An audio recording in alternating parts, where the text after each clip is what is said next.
Hello, everyone. Welcome to yours and my favorite part of the week. That's right, it is your online health psychology course, and I'm here to walk you through the hottest topics in, introductory topics. So how this is going to work is I'm largely going to read the slide, and then I'm kind of going to explain it, elaborate on it, / riff on it some. All right, so with that said, let's jump into it. We have an outline here. We're basically going to operationally define some key terms, such as what the hell does health mean? I talk about some theories, talk about different perspectives in health psychology. We're going to have a slight stats research methods digression, and then we're going to wrap it up with a framework. All right, beginning with what do we mean by health? AKA, how do we operationally define health? Operationally defined means that you need to define a term so that you can measure it. Researchers rarely hit or miss on how they define a term. For example, health, you can be defined in many ways. So you have to pick one when you're doing research. All right, so in 1946, the World Health Organization defined health as a state of complete physical, social, and spiritual well-being, not simply the absence of illness. It is doubtful whether, quote, complete physical, social, and spiritual well-being can ever be reached by anyone. Sad face. Apart from this idealism, the WHO definition overlooks the psychological, cultural, and economic aspects of health. Social inequalities and poverty are also strongly associated with health outcomes and thus may warrant inclusion. All right, so you can see, like, even in 1946 here, we're like, okay, well, health doesn't just include physical health, and something's going on here. We got some contextual understanding. However, there are also factors that obviously are also going to impact health, as we talked about at the bottom. Things such as social inequality and poverty, for example, we know are strongly predictive of health outcomes, and we will obviously walk through that throughout this course. Psychological processes are associated with health outcomes. These processes are embedded in our social environment. Our environments, that is, our local communities, our family, our friends, our cultures, our laws, our economic structures, our norms, all impact our developmental outcomes, and specifically our health behaviors and our health outcomes. For this reason, the term, quote, psychosocial is often used to describe human behavior and experience as an influence on well-being. This kind of approach examines the effects of psychological and social environmental factors on human physical and mental health developmental outcomes. It places people in their context. It includes people's motives, their emotions, their personality, their interpersonal skills and relationships, as well as the roles played in their family and in larger society. It includes kind of abstract constructs such as trust, autonomy, initiative, industry, identity, intimacy, generativity, and integrity. So we know kind of like our these kind of psychological processes, what we believe, why we believe it, in general, just kind of our behaviors do not occur in isolation. We are not just hermetically sealed people living in like our own bubbles. That's not an accurate, and this is consensus understanding. We are embedded within our context. We live in particular environments. We live in particular historical eras that contain certain belief systems, certain laws, again, certain cultural values, different family structures. The kind of U.S. Nuclear family is kind of a relatively, is a relatively new kind of social phenomenon that's, have not existed that long. As a review in my early childhood psychology class. For example, there's a lot of interesting research on in African rural communities of kind of a group-oriented parenting rather than just mother-child, father-child, something along those lines. But ultimately, we are developing in a context. In our neighborhoods, our friends, our cultures, all these things are going to impact how we think about health, how we think about other people's health, and more generally, how we conceptualize psychologies. These are not kind of like static concepts. They change through time and are, again, very much, and that is what I mean by all these things are embedded in our social context. So as such, we have psychosocial. So psychology being the front, very much an umbrella term, and then social. So combination to kind of describe human behavior and well-being. Ultimately, with the idea to understand development in context. It kind of goes back to that point that I made in my introduction video, wherein it's not really appropriate to just conduct research and with university students and say that applies to everybody in the entire world throughout all time. It may not. Some parts of it may, some parts of it not. But ultimately, that development is occurring in a specific context. So we have to be careful when we kind of generalize and make sweeping claims about things. And you can see psychosocial just doesn't involve cognition, such as emotions and motives, but also kind of our understanding of like where we belong in society. Like, where do I fit in? What am I contributing to society? Who am I as a person?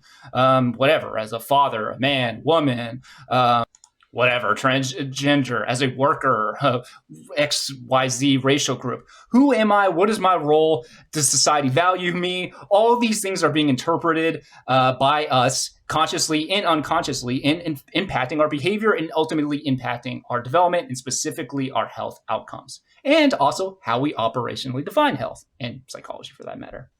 And for the purposes of our class, our operational definition of health will be a state of well-being with satisfaction of physical, cultural, psychosocial, economic, and spiritual needs, not just the absence of illness. So AKA, just because you don't have cancer right now does not mean you're a healthy person. And all of this is kind of wrapped up in this I'm really heavily leveraging the Bronfenbrenner ecological frame of development, which you can see on the right-hand slide, / you need to look at the slides because my head will be in the way. But as you can see, there's kind of these different systems, AKA different environmental factors that impact our development, in our case, in our health. So we have, from our biological components, our genetics, all the way to the home, and that's where often psychology stops. But that's not all that. Those are not the only environmental factors that impact us. For example, our neighborhood, our media, social media, our economy, our political system, our social conditions, our broader culture, all impact our health outcomes and development more generally. So this is kind of what we're getting with about like development in context. You have to kind of, at least you can't, it's not really possible to measure all these things in every study, but you kind of have to keep that in mind when you are interpreting results. AKA, why did that correlation emerge? What is underlining it? It's not as sufficient to just be like, okay, X and Y are correlated, A and B are correlated, and C and D are correlated. And you just list the correlations, you're like, okay, I'm done. Okay, it doesn't really tell us anything. Why are they correlated? What is going on here for this sample? Can it be generalized to other places? And those why can be, again, family, genetics, neighborhood, political system, economy, historical era. All of these things can impact that why, that interpretation of results. And this is really what is kind of interesting in this class. It's applied psychology where a lot of interpretation is going on. And interpretation is among the hardest, especially theoretical interpretation, is among the hardest things that there are for any field, especially psychology. So you can actually imagine these kind of variables here that are in the schematic as kind of like networks that are always communicating with each other, like a webs. You can imagine like webs connecting it, and you being like wedged in like kind of the middle here, with all these different things impacting you, everything interconnected, all our environmental factors impacting us in conscious and unconscious ways. And not just impacting us, but because, we are humans and theoretically have some level of agency, we impacting them. So we can, like, the political system we exist now did not exist 3,000 years ago. The economy that exists, the social conditions, our local government, social media has existed for 20 years or whatever. So it's us interacting. So this interconnection we're being impacted, we're impacting us, and ultimately we are developing within that context. Thus, our operational definition of health. There are, of course, numerous other theories, kind of the classic ones that are taught, like Gen Psych, for example. So contemporary and historical philosophers, psychologists, and artists have all attempted to find what the hell well-being means. Maslow's hierarchy of needs argues that if a person is healthy, if all of their needs are satisfied. starting with the most basic needs for air, food, water, sex, sleep, homeostasis, and excretion. As need satisfaction moves towards the top of the pyramid, the epitome of need satisfaction, that is, a person becomes more and more satisfied and thus physically and mentally healthy to the point of quote unquote self-actualization. So this is a kind of a stage theory. So basically what this means is that at the bottom of the pyramid, each pyramid is kind of a stage, and you can think of it like stairs. And at each stair, you're unlocking like new abilities. So you can think you're leveling up your character or something on that. Along those lines, you've unlocked whatever new attributes or something along those lines. So at the very bottom of the pyramid that you need, baseline level of well-being are these physiological needs, again, breathing, food, water, and then you're working your way up. Once you have that satisfied, then you can reach safety. Once you have that satisfied, you go up the next stairs, you unlock the love ability, something along those lines. So this is kind of a stage theory, and Maslow trying to understand what predicts subjective well-being. Maslow's hierarchy framework has been influential, yet there are also key elements of human fulfillment that are not included in his hierarchy. For example, agency and autonomy, that is the freedom to choose. Spirituality, the feeling that not all that is significant is of the physical world. Human needs do not always fall into any fixed hierarchy. For example, an extreme sports enthusiast who is into mountain climbing may put esteem and self-actualization ahead of safety. Moreover, cross-cultural studies have found different factors in differently arranged pyramids. So there are a lot of issues with Maslow's. I don't want to get super deep into it. It's whatever. Like, so one, we know that this is not like the full gamut of like needs of humans. So for example, again, we have this agency and autonomy. So just being in circumstances that are beyond your control that you can't change. Imagine just being in hell, like having the worst job, you can't move, or being stuck in a like abusive relationship or something along those lines. Well, if that's happening to you, you're probably not going to have that high subjective well-being, or at least there'll be like a limit on it. And in spirituality, so some kind of whatever religious context, or maybe some kind of just interconnection with other people on some like hashtag vibes level or something like that, obviously not presented. And those are, historically very important to humans, even if it's not just like religious, but just this idea of like this collective interconnection and purpose, all kind of mattering to humans in general. And then we have this fixed hierarchy. All that means is that people theoretically can have different pyramid designs. So in the case, instead of like basic needs being at the bottom, like safety, well, what if a guy's like, or guy or whatever, are super into like extreme sports, or like, I don't give a shit, I'm gonna jump off a mountain or something. So in that case, that person not super concerned about safety. Obviously they're concerned a little bit, but they're like, nah, screw that. I'm going all in for like pure nirvana of like jumping off this cliff or something like that. So in that case, like the bottom of the pyramid is, the stages are rearranged differently for those people. And then cross-cultural studies have also found just completely different factors that are not included in Maslow's hierarchy, which again should again be an indicator that we have to be careful, wherein we just kind of take these very limited sampled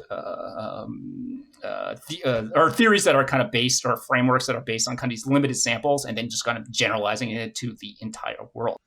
Especially a lot of those quote unquote seminal studies in psychology, spoiler, they like end up not working. they very rarely replicate. I teach this in other courses, but basically that's why in other courses I don't really teach a lot of the seminal studies, because they end up not replicating for a whole host of possible reasons. Moving on to quality of life. What is the nature of good and happy life? Well, Aristotle, according to him, he viewed happiness as, or defined it as, the meaning and the purpose of life and the whole aim and end of human existence. Utilitarians such as Bentham, he defined happiness as a pleasure without pain. And then we have the WHO definition of quality of life in 1995. Prepare. It is an individual's perception of their position in life in the context of the culture and value systems in which they live, and in relation to their goals, expectations, standards, and concerns. It is a broad-ranging concept affected in a complex way by the person's physical health, psychological state, level of independence, social relationships, and the relationship to salient features of their environment. Further, the WHO eventually added a sixth domain that is, again, spirituality, religiousness, and personal beliefs. All right, so as you can see here, Aristotle, the point is that people have wondered what the hell a happy life, well-being, health is for, I don't know, presumably all of human history. I really don't like to make those grand statements, but I feel like that's kind of a fair statement. Like, the first person dies, and you're like, hey, what the hell happened with that person? It feels kind of like a natural situation here. So we have to go through time with kind of different definitions, and then we have this who one, and again, you can see kind of the themes of our class again, which I already talked about here. For example, our perceptions of our position in life. Who are we? What are we contributing to the world? What is my place? What is my value? These again, kind of abstract things, but these matter. These matter to people. If you feel like you're worthless, you're contributing nothing, you have no social standing in the world, no one cares about you, those things are going to impact your health. So kind of our understanding of where we are in life, our cultural values, our value systems, so our cultures, our political systems, our economic systems, they impact our belief and our value systems. So are we living up to those value systems, or do we disagree with some of those value systems? And now we're like, oh, I'm kind of a little alienated from my culture. So what do I do about that? Can I find a new community, create it, change those values? Because culture is not static. These kind of these things matter. Are life expectations being met, or are they not being met, or are they impossible to be met? So you can imagine living in poverty and you're like, oh, I want to be a doctor or whatever, living in like a colonized society or something like that. I want to be a doctor. And you're like, guess what? You're not allowed to be a doctor. What does that do? That's going to, negatively impact your mental health.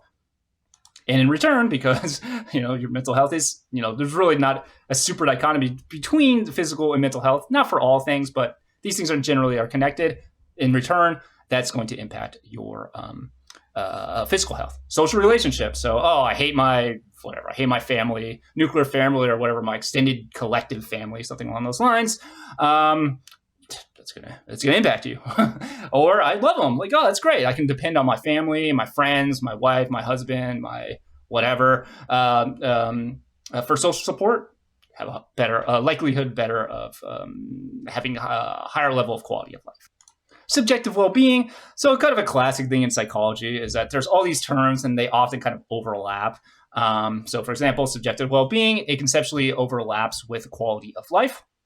So one researcher, Durand, operationally defined subjective well-being as good mental states, including all of the various evaluations, positive and negative, that people make of their lives and the effective reactions of people to their experiences.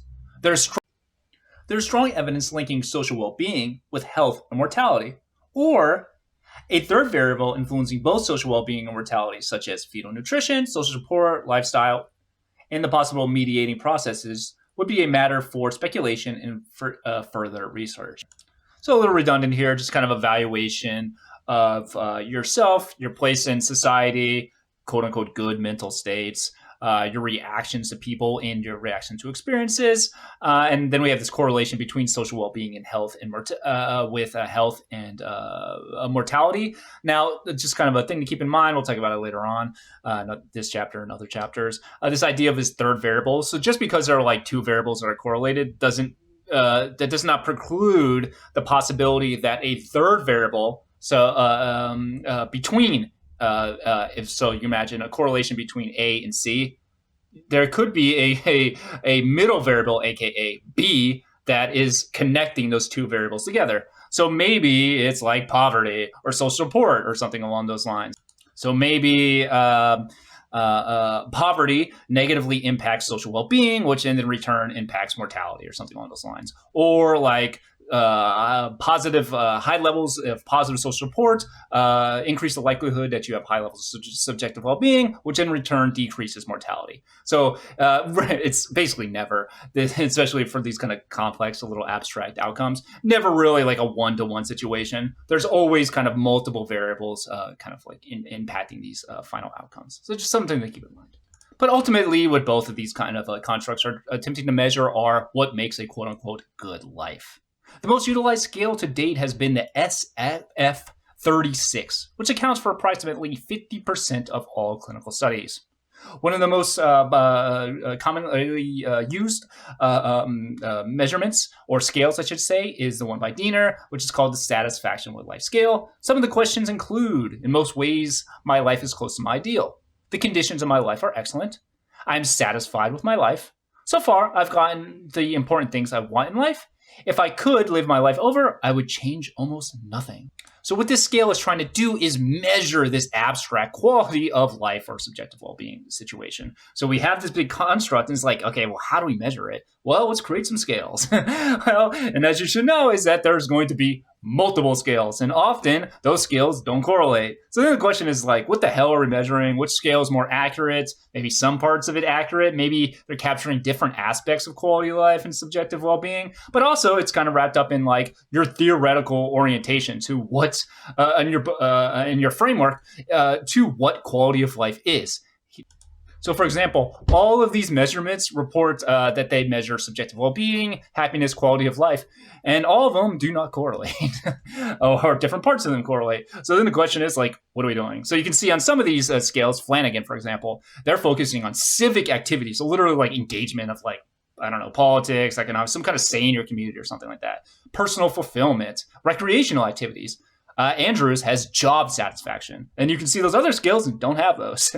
So kind of capturing different elements. So maybe they're all capturing some elements of that quality of life. But this is a common measurement problem because there's not just like a universally agreed upon like measurement for these kind of these constructs. Again, they're going to be influenced by your theoretical orientation, which is going to be impacting like the country you live in, but also some kind of statistics as well. But a lot of times those kind of the I should say statistical validity of these tests are not super strong. And even when they are strong, again, they're not correlated, which tells you like, okay, well, these theoretically, all these scales should be like massively correlated. And the fact that they aren't always tells you that something else is, you're measuring something else, or maybe again, kind of a component of quality of life or happiness or subjective well-being.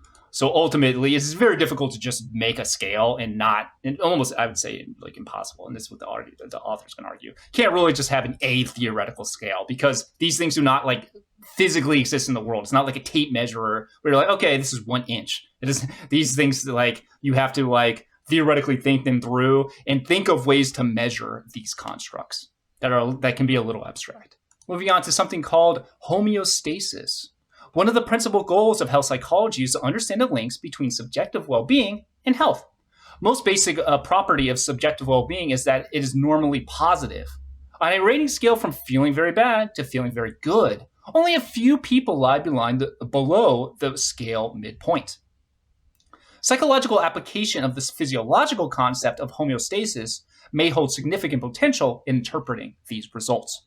So kind of the idea here is that if you give someone a scale, as stated here, how do you feel today? Very bad, very good. They're generally going to be like around the middle, like a little above average. Like you can ask this anytime. I do it every semester usually, and I have data that's like APA does like these surveys of how happy people are or whatever, or like the stressors in their life and how like I don't know, recently, like the last few years, like stressors have increased, and everybody's like, oh yeah, I feel great. Like, well, so they might just be like, hey, I don't want to like emo dump on you like the first day of class, but also like it's kind of this tendency to be like, yeah, I guess I'm all right, whatever. So kind of this idea is maybe there's a psychological homeostasis. So homeostasis being like, physiologically speaking, our body tries to maintain this kind of like balance, this baseline level of functionality, which I'll get into more examples later on.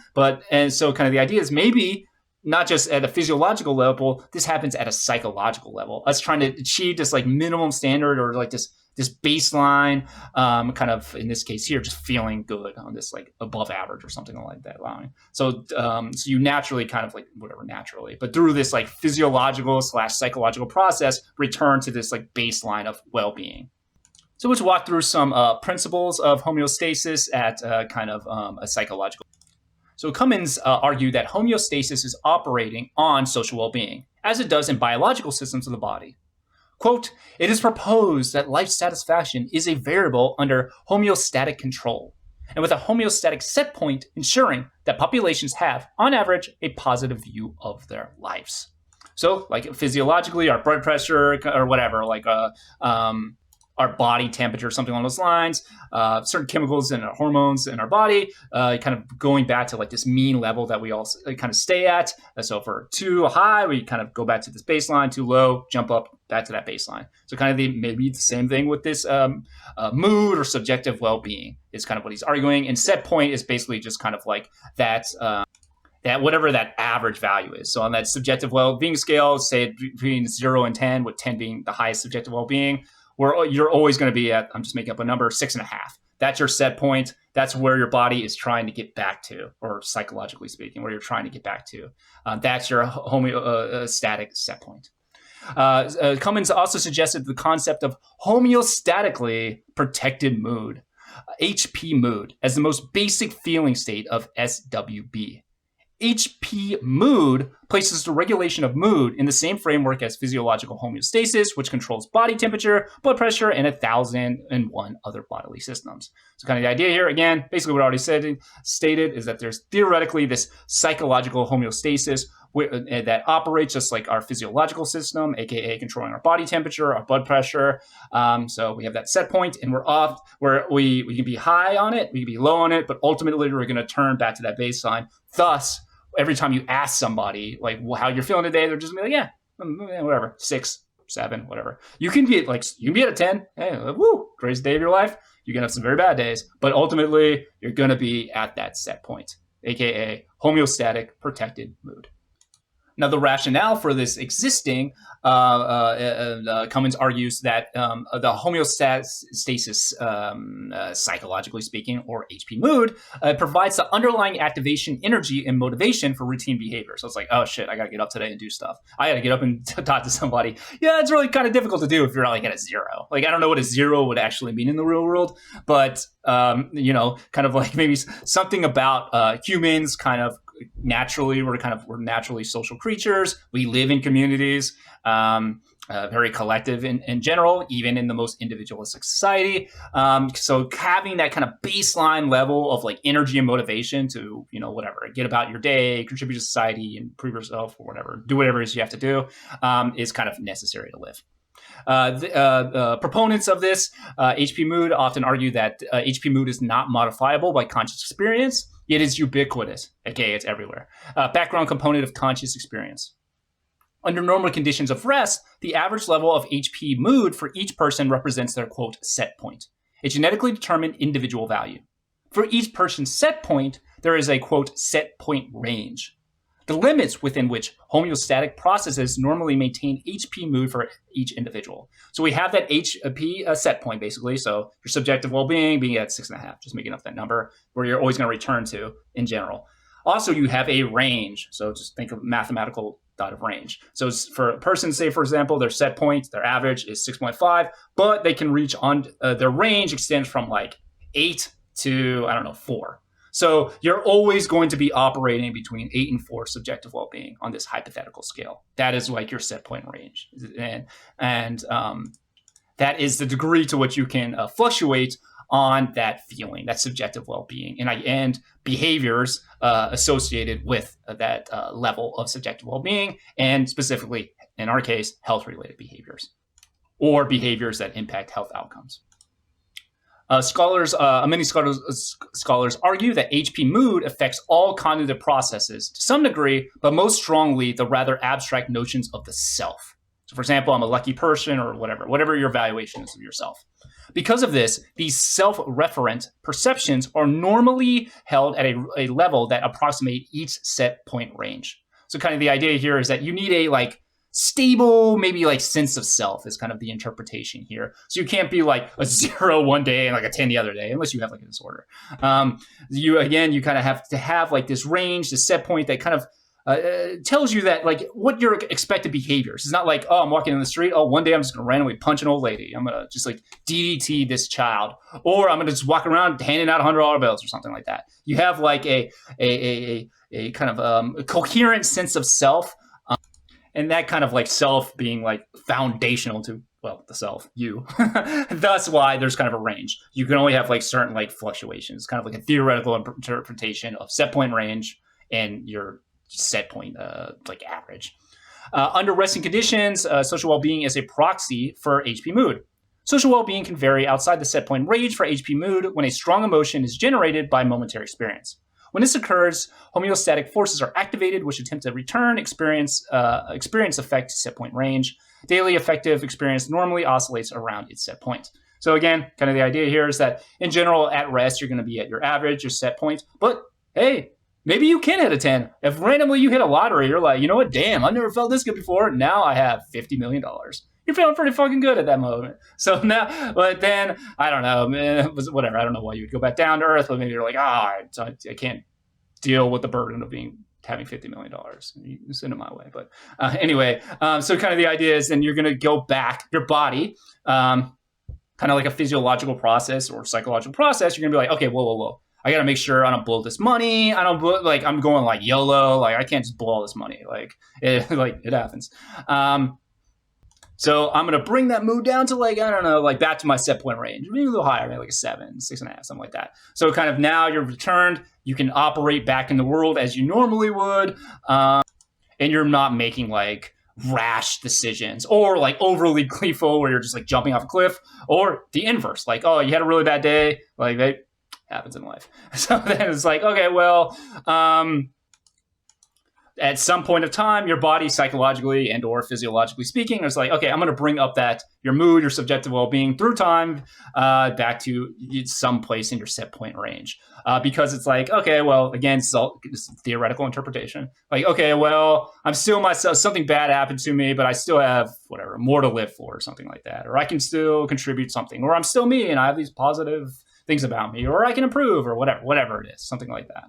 And then finally, we have this homeostasis theory of well-being. This is almost like HPMood, but even like more broad, not just like your mood, but like your overall like health. Like again, going back to those health definitions, you're just like overall super well-being.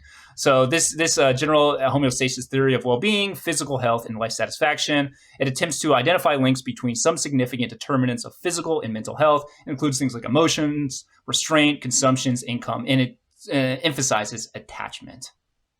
So on our slide, you can see on the right-hand side, again, kind of a schematic, what I was talking about with Bronfenbrenner, but this interconnection. And then in this kind of theory, we have kind of attachment at the top, but you can see all these things like linked together: mobility, activity, affect, consumption, income, motivation, diet, all interwoven together to impact your life satisfaction and your subjective well-being. And why these proponents of this theory emphasize attachment is because they assume that the attachment to your mother, your family, or other caregivers kind of create a template for life based on the infant's need to maintain proximity to an anchor person who provides a secure base for exploring their environment. Availability and responsivity are internalized as mental models that are generalized to relationships throughout life. So kind of the idea is that these early attachments kind of form a framework that we use throughout our life for future relationships or maybe future interactions with other people outside our immediate family. Or if you're, there are different types of attachments. So like there are like cultures that are like a group raising of children. And it's kind of a little bit unclear how attachment works in that setting, but maybe like the group, maybe something like along those lines, that collective. So maybe moving outside of that collective, something like that. But ultimately, the idea is you're taking those attachments, whatever form they are, and then you're applying that quality of that attachment to your other relationships, and your approach to kind of exploring your environment at large. And again, on the right-hand side, you can see kind of a general schematic of this / look in our slots. Eudaimonic well-being, well said, is an important aspect of life satisfaction. Or an important aspect of life satisfaction is the search for eudaimonic meaning. This is a framework to understand, quote-unquote, self-realization. This is contrasted to the more hedonic, well said, arguments from Diener. It defines well-being in terms of the degree to which a person's life activities mesh with deeply held values and are fully engaged in authentic personal expression. So kind of the idea here is that it's deeper than just like, oh, I feel good today or something like that. These are kind of like, again, a little more abstract, but it's like I have these certain values. I have this maybe the sense of purpose, and ultimately my life that I live is consistent with those values. It's consistent with my quote unquote authentic self. I'm not whatever suppressing, like whatever, that I want to be, I don't know, like an artist or something because I don't know, my family hates art, or I'm too poor or something along those lines. So the kind of removing those constraints of quote unquote the authentic personal self or something like that. So much more deeper. Again, you can see kind of the abstract theory here, working through these theories. Empirical studies suggest that there exists a strong positive relationship between meaning in life and subjective well-being. People who believe that they have meaningful lives tend to be more optimistic and self-actualized. They experience higher rates of self-esteem, a positive affect, and lower rates of depression, anxiety, and less suicidal ideation. The salutogenic theory of Antonovsky, we're not going to edit that, also emphasized the relationship between meaning and purpose in life.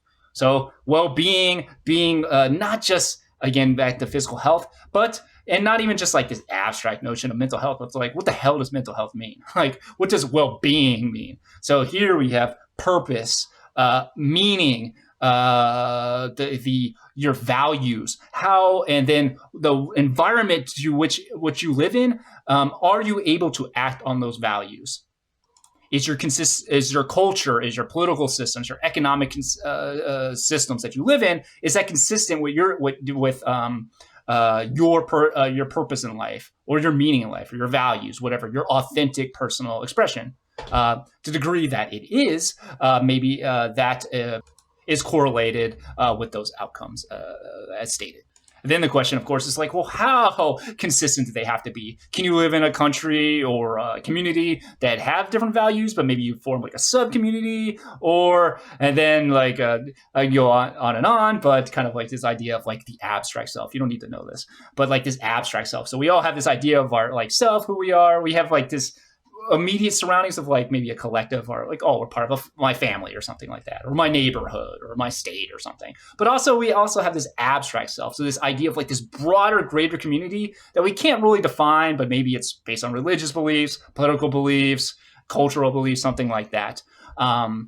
So to what degree do all those like quote unquote selves have to be satisfied to have the highest eudaimonic well-being, something like that? So again, you can see, and you can see also within these constructs how inherently it's going to be connected to culture, political context, economic context, your historical era you live in. All these things are going to impact. So like if you're a woman who wants to like go to university in like 80, it's like, well, you're not going to really be able to act on those beliefs and that authentic self, because you're literally banned from it. Or again, you can imagine like a colonized population or a formerly colonized population who's like, well, I live here. How can I like act on my values and my authentic self when I'm so constrained by my environment? And maybe does working towards that increase my eudaimonic well-being?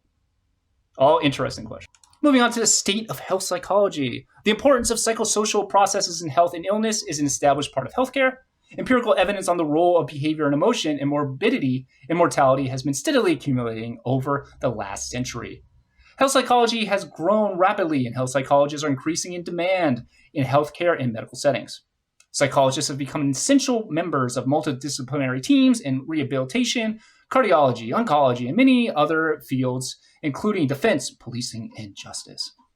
So I've worked with medical staff at UF, kind of collecting like lifetime like stressors and how that impacts like health outcomes. But ultimately, it is absolutely accepted that depending on your theoretical framework, but kind of broad takeaways here: psychosocial health, purpose, meaning, these things all impact your physical and mental health. Now, that does not mean that we've created a society that like really matters that, or like that really kind of acts on those findings, or that like health professionals, whatever your primary care doctor or something like that, is acting on that. But it is kind of like a thing that we understand, as evidenced by this increased understanding of these multidisciplinary research teams.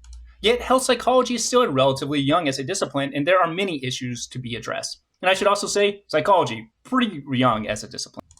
For the most part, health psychology has been formulated within an individualist ideological formulation. So remember, going back to those weird ideas, white, educated, industrial, rich, democratic, that framework, that's a little hit or miss. But kind of the idea here is that those studies are conducted in specific cultural, economic, and political systems, aka U.S. and like largely Anglo, like English-speaking world kind of countries that are going to have specific cultural values. Now, granted, those change through time. They're not static.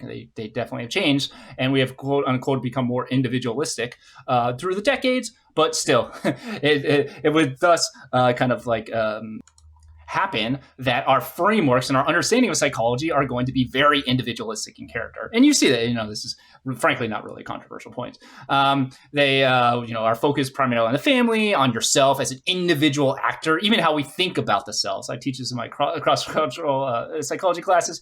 The beliefs of the selves are very, very much related to how the background of kind of like U.S. culture, U.S. Political beliefs, economic systems, stuff like this. And when I talk about the U.S., I mean, since, like the late to mid 18th century. So as such, those broader cultures are also going to impact us as scholars, as thinkers. We're going to be influenced by that culture. Doesn't mean it's bad, but it's like, okay, well, that's just what it is. And you have to be careful not to overgeneralize your findings, to say like this is all of humanity kind of a situation. Now, authors argue that this ideology of individualism, in which, and I should say, they define individualism as this idea that we are all individual agents who are deemed responsible for their own health. And this is pretty consistent, again, pretty well understood. We look at an unhealthy person, for example, and we're like, well, that person made bad choices, something like that. So kind of this individualistic kind of like framework. And again, our authors argue that this reflects, quote unquote, a neoliberalist viewpoint.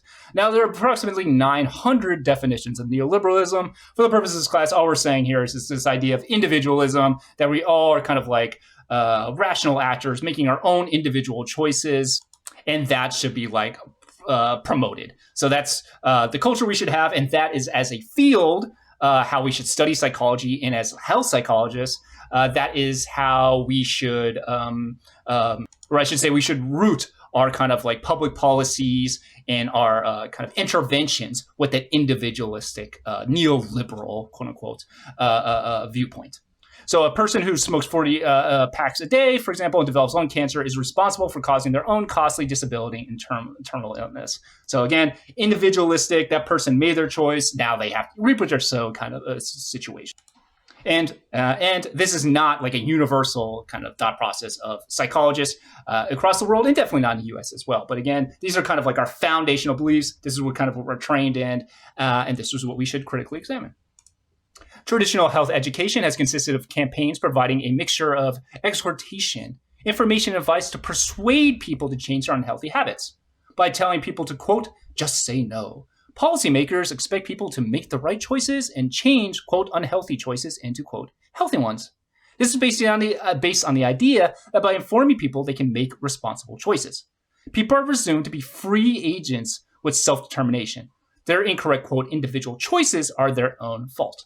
So, as stated, we have these individualistic / according to our author, this neoliberal kind of framework, which, or I should say, will impact how we study psychology, how we study health psychology, how we perceive other people's health-related behaviors, and our interventions. And it will also influence how we design our interventions. So kind of like infographics, and then kind of like, don't do this, don't do that, don't do that, kind of a thing. And if you don't do the right thing, then you're guilty, is kind of the idea. With the idea being it's your own independent actor, and you're making your own independent choices with nothing really interfering with those choices.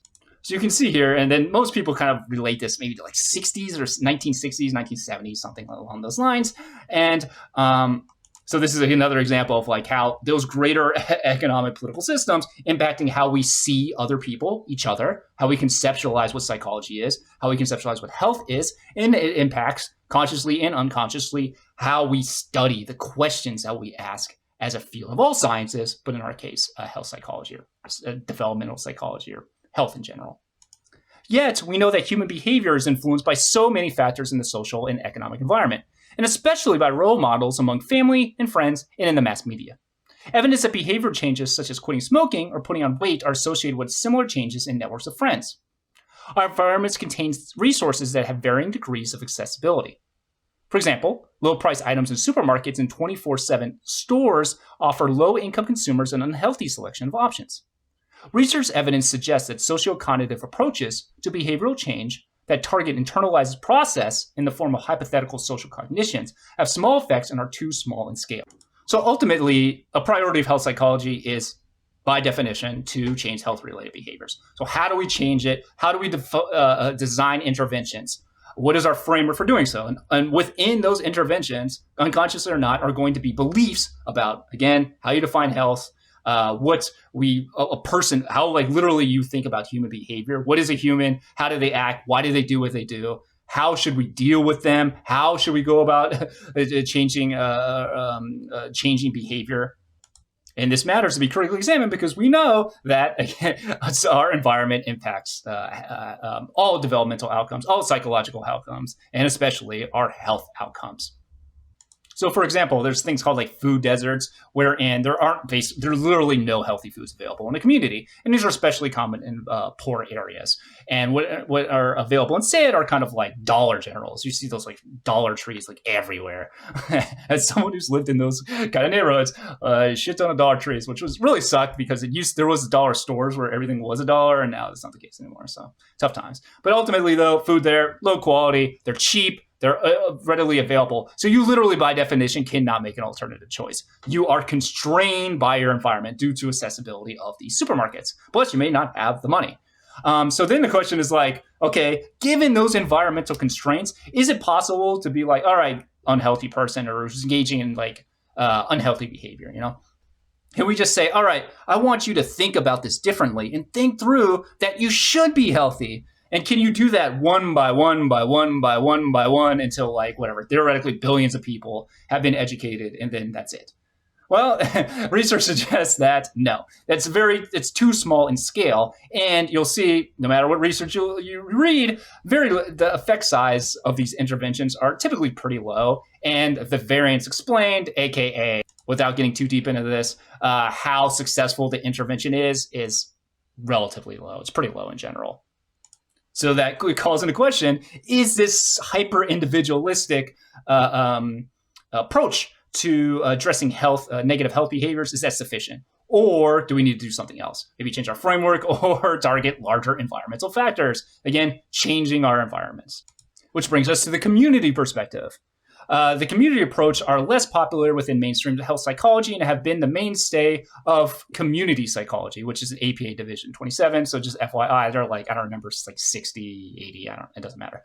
American Psychological Association division. So there's like an peace psychology, there's developmental psychology, there's sports psychology. In this case, there's community psychology. So community psychologists kind of very much lean on these kind of environmental impacts and like changing your environment. And thus, that is what you should target for intervention. It's kind of like a preventative health kind of approach. So rather than like just treating like that person has negative health-related behaviors, rather than just being like, okay, let's target them, like which you can do, obviously. But one, the question is, how do you target it? And two, what's design environments wherein the probability of negative health-related behaviors are decreased?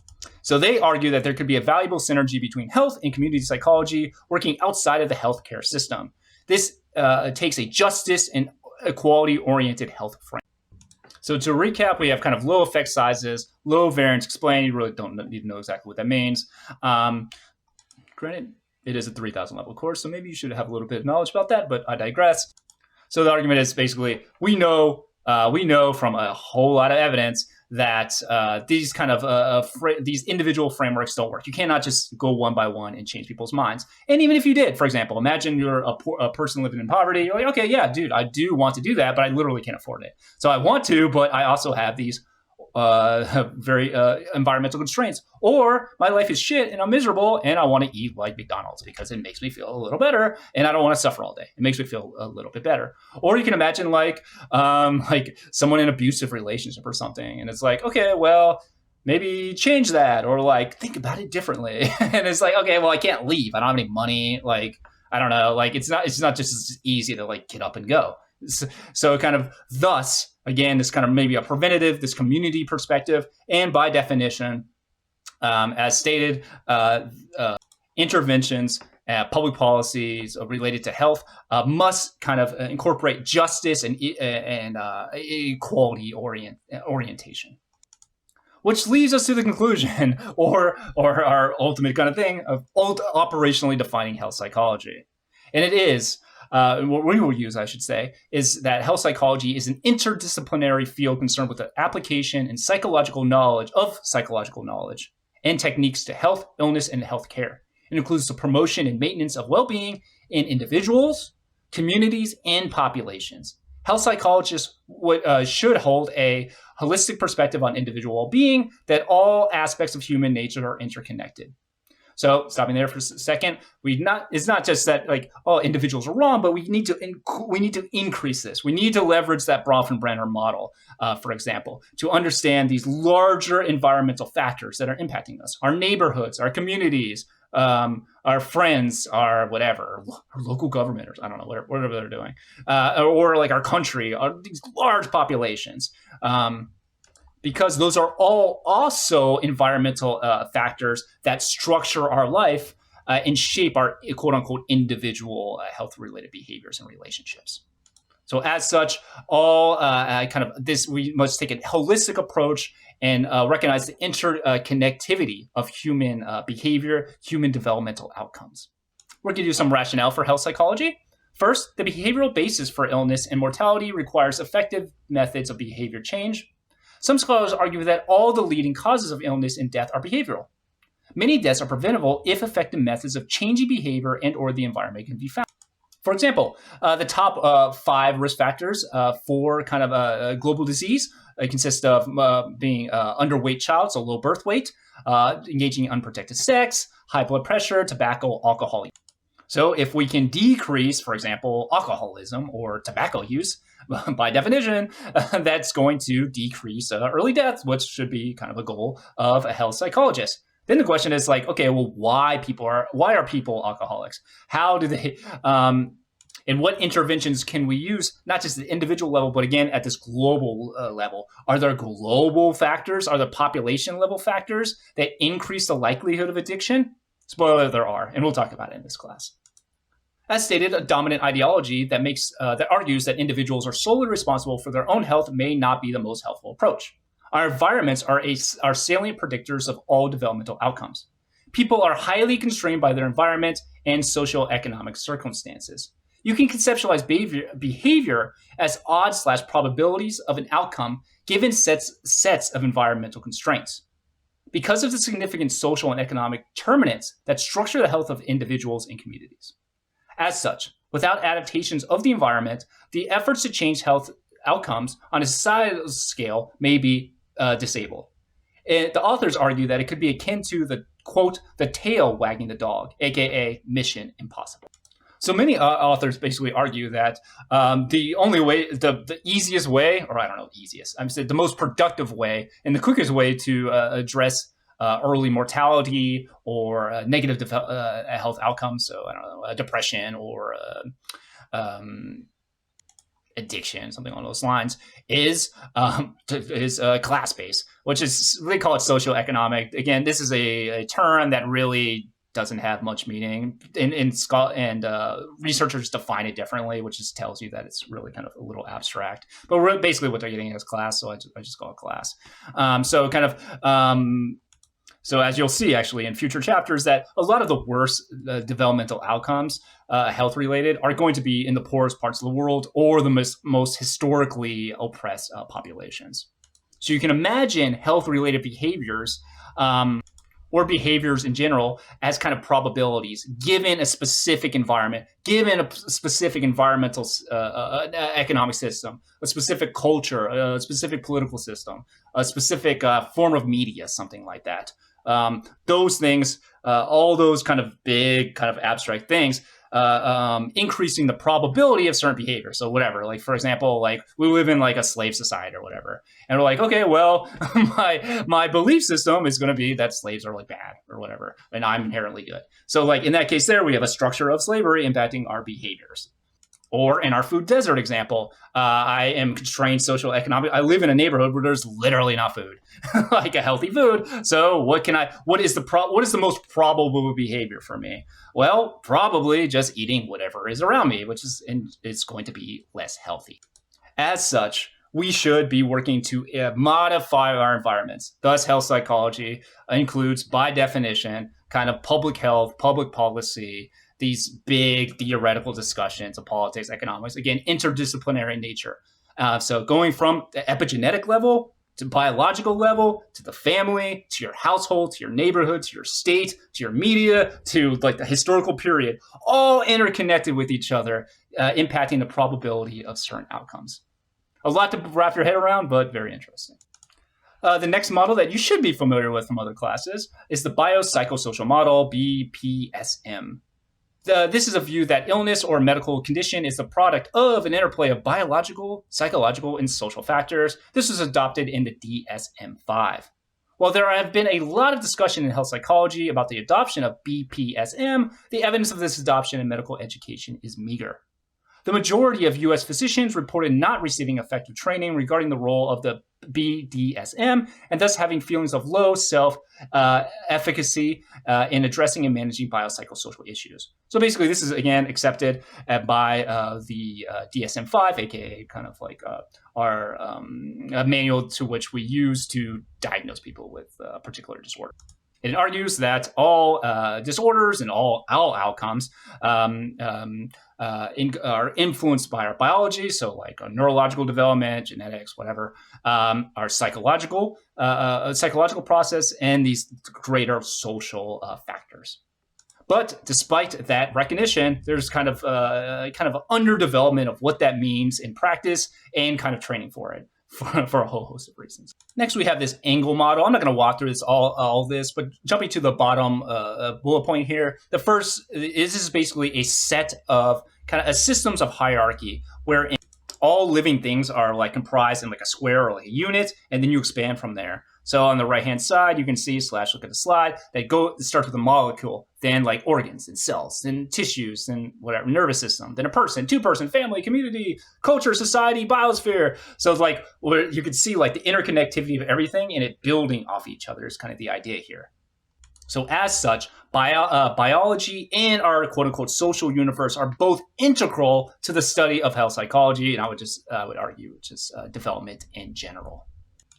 There are, however, multiple concerns with measurement. And this is not just health psychology, but psychology as a whole and all social sciences. The fundamental question is, how do we measure these abstract constructs? If you remember quality of life, all those different scales not always being correlated. So the question is like, okay, we have all these constructs. How the hell do you measure it? And is it possible to measure it? Does it really matter? And I don't know, maybe. Psychologists assume that psychological attributes are continuous variables and quantitative in nature. They assume psychological constructs are as measurable as physical characteristics. They infer the scales use are, quote, interval or, quote, ratio measurements, while often the scales are actually ordinal. So we already talked about that quality of life measurement situation, but we also referenced that kind of the more physical sciences, they can take like a tape measure or like a weight of something. Like it's a physical construct construct that you can see. It's a characteristic that you can measure directly. That doesn't typically exist in psychology. Thus, it's far more difficult.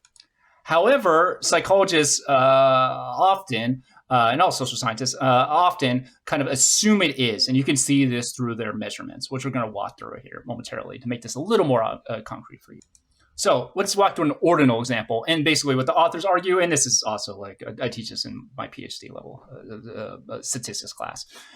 So this is an ordinal example, it's called. So in TV shows like The X Factor, American Idol, and The Voice, hopeful singers compete to win a recording contract. Imagine that the three winners of a particular X Factor series were Billy, Freema, and Elizabeth. The names of the winners don't provide any information about where they came in the contest. However, labeling them according to performance does. So, for example, who finished first, who finished second, and who finished third. Thus, that ranking puts those categories, aka their names, in an ordered format. And using ordered categories, we now know that the woman who won was better than the woman who came in second and third. We still know nothing, however, about the differences between categories. For example, we don't know how much better the winner was than the runner-up were. Billy might have been an easy victor, so the first place person may have blown out everybody else, getting many more votes than Freema and Elizabeth. Or it might have been a very close contest that she won by only a single vote. Ordinal data do not tell us about the differences between points on a scale. So kind of the idea here is just because these are ordered doesn't really tell us about the length of distance. It's not the same as like 1 inch, 2 inch, 3 inch, wherein we know the difference between 1 inches and 2 inches is the same between 2 inches and 3 inches.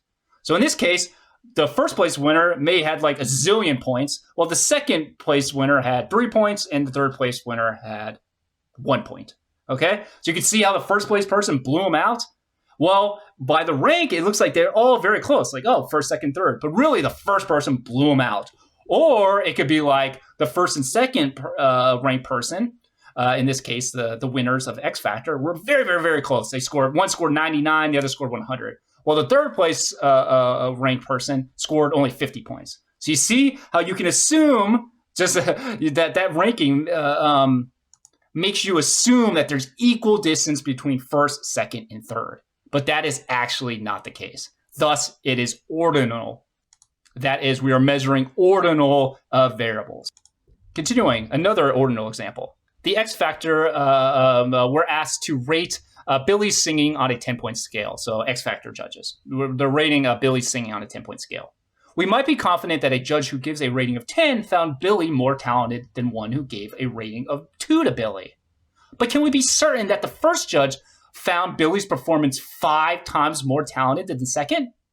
What if both judges gave a rating of 8? Could we be sure that they found her equally talented?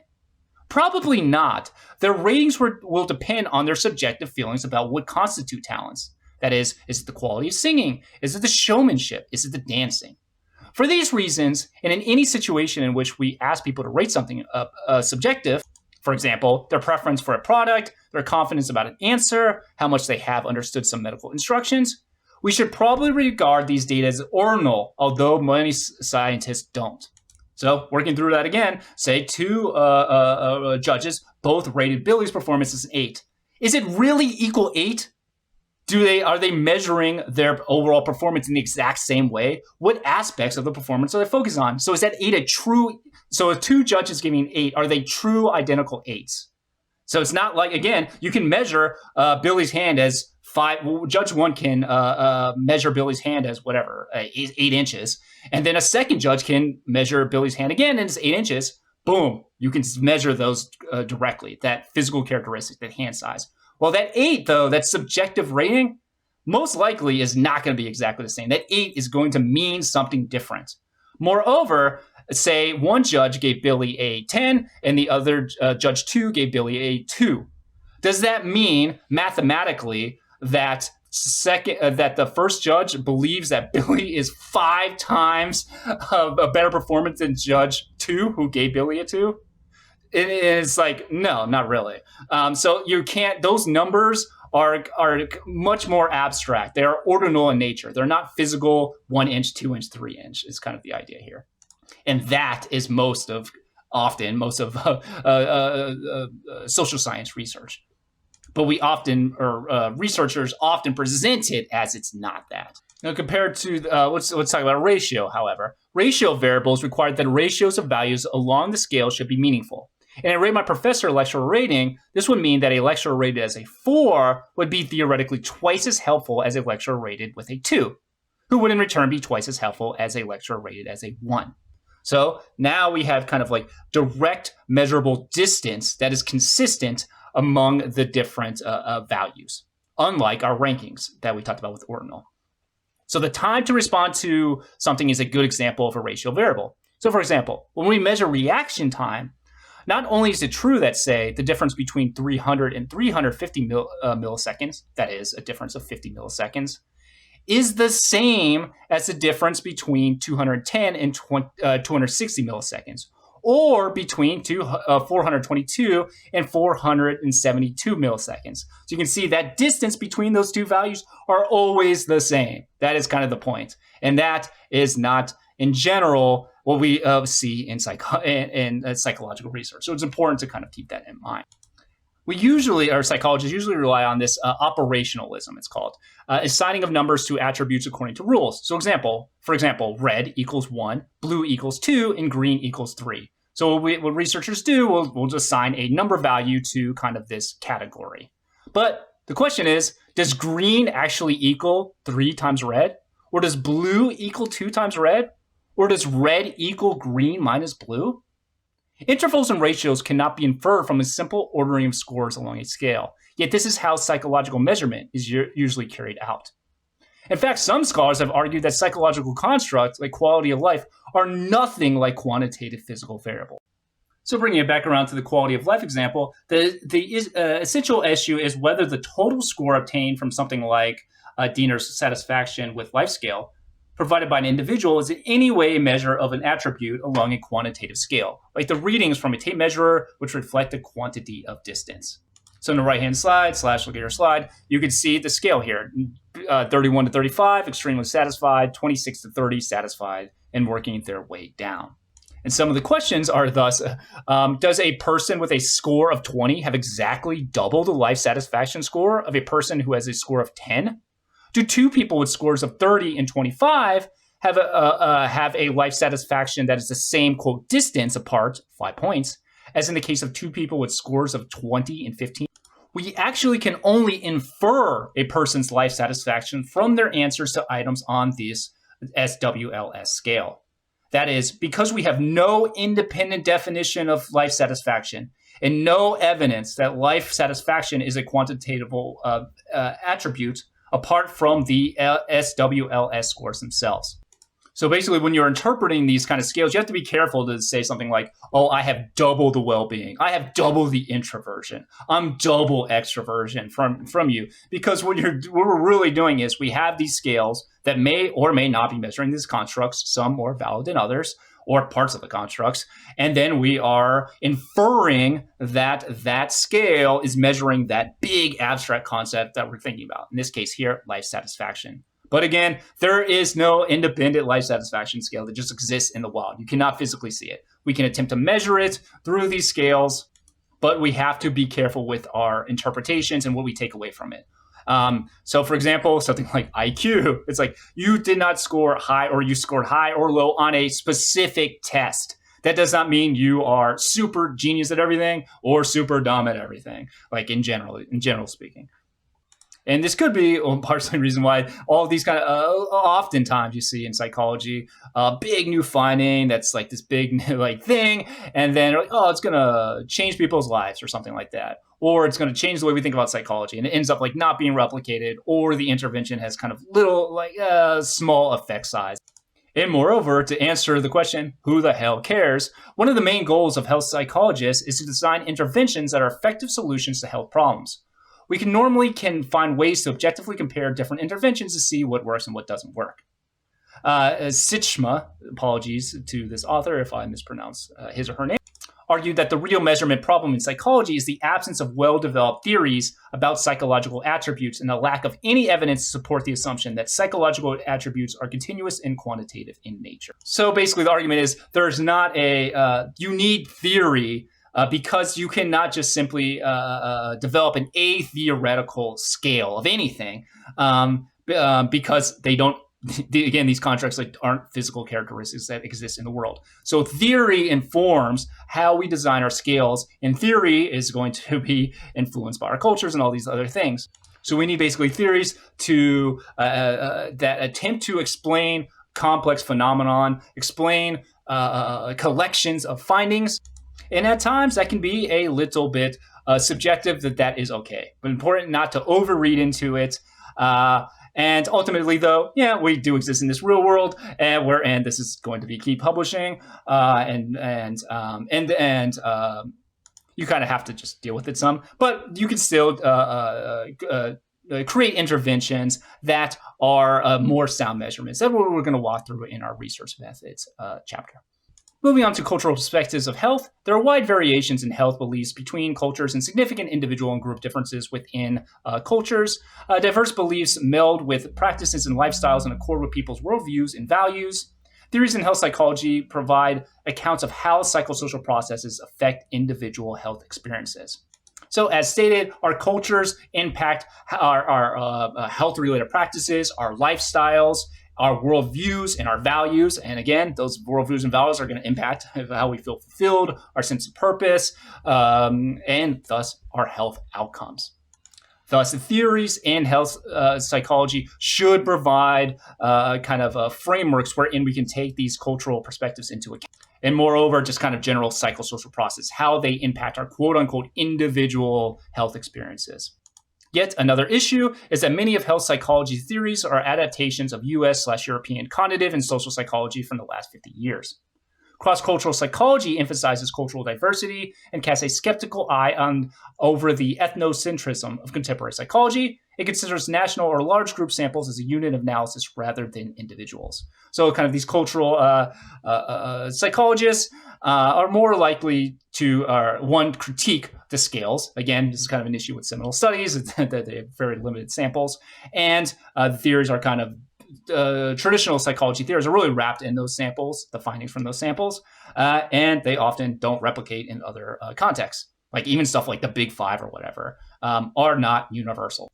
Moreover, thus they will often approach psychology from a slightly different frame, but considering larger national, state, country, whatever, however you want to say it, nation state if you want to be that political side person, as units of analysis rather than solely individuals. You have to take, again, these broader environmental contexts into consideration and be careful not to overgeneralize findings from weird samples. Yet, as stated, approximately 90%, or I should say over 90%, or whatever, it depends on the measure, 85% of samples are from those weird populations, yet 95% of the world are not US citizens. Now, that doesn't mean all of the research is bad, but the question is, you have to verify that these things are universal across cultures, across historical time periods. Some psychological findings may be different at different time periods. So, for example, maybe the impact of divorce or something on mental health outcomes are different 100 years ago than they are today, because maybe, I don't know, women are able to more likely to find a higher paying job than they were 100 years ago. Maybe norms about the belief of divorce have changed, and all of those kind of, or maybe values change, something along those lines. Those are going to impact the effects of the divorce on your health outcomes. Now let's wrap up with our last kind of framework, and that is the health onion. It's going to be similar to the others, but this is a framework about the main influences on the health of individual social beings. The core of the onion is your age, sex, and hereditary factors. So maybe some kind of genetics and biology, something like that. Level 1, the individual. Level 2, social and community influences. Level 3, living and working conditions and healthcare services. And level 4, your general socioeconomic / class, cultural, and environmental conditions. So a more holistic view of psychology of what influences our health behavior, our health development across the lifespan. Some of the primary characteristics, and I'm going to walk through all of these, that the health onion argues, is that all human nature, all developmental outcomes, all health outcomes are, you should view them through a holistic approach because all aspects of humans are interconnected. Proponents of the health onion framework are concerned with all health determinants, not simply with events during the treatment of illness. The individual is at the core, with health determinants acting through the community, living and working conditions in the social and economic, cultural, and physical environment. So the idea here is not to just, again, treat people at like, oh, that person's sick, let me treat them now, but instead identify those health determinants and change the environment ultimately, again, through public policy, interventions, whatever. And kind of the health of the environment, or maybe, I don't want to get too Instagram with it, but the hashtag toxicity or positivity of an environment, like manifests itself within the individual. So the quality of the environment of your community, your working conditions, your living conditions impact you and manifest in or whatever. It impacts you. It affects who you are, the individual, or maybe better said, the person. It places each layer in the context of its neighbors, including possible structural constraints upon change. So it's not like, oh, I can just change it tomorrow. Woo! I'm just not going to eat whatever unhealthy anymore. There are constraints to this.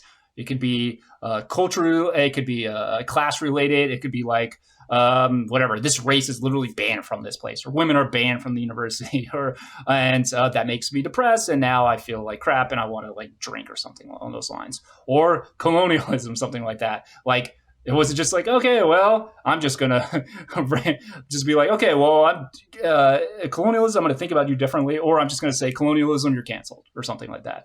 There are constraints on action that's going to impact your health outcomes. It's inherently interdisciplinary. It makes no claims that one level is more important than others. However, you have to take in that whole holistic approach. And we'll wrap it up with our visual right here. And you can see kind of how this looks at the kind of the different levels. And again, just a rough framework, but ultimately the idea and the approach to this class is going to be this holistic model of health when we're going to examine the quote unquote individual. We're going to examine genetics, biology, your neighborhoods, your lifestyle factors, your work, your healthcare, your food, cultural factors, all these kind of things, because they impact health. It's universally agreed upon. By the World Health Organization, the United States Surgeon Generals, all of these bodies. But the question is, what do we do about it? How do we target interventions? And those are inherently going to be rooted in kind of your ideas of political philosophy, economic philosophy, your belief in humanity, how you believe humans, like what makes a human, something along those lines. All right, everyone. Thank you so much for listening, and I hope you have a great week.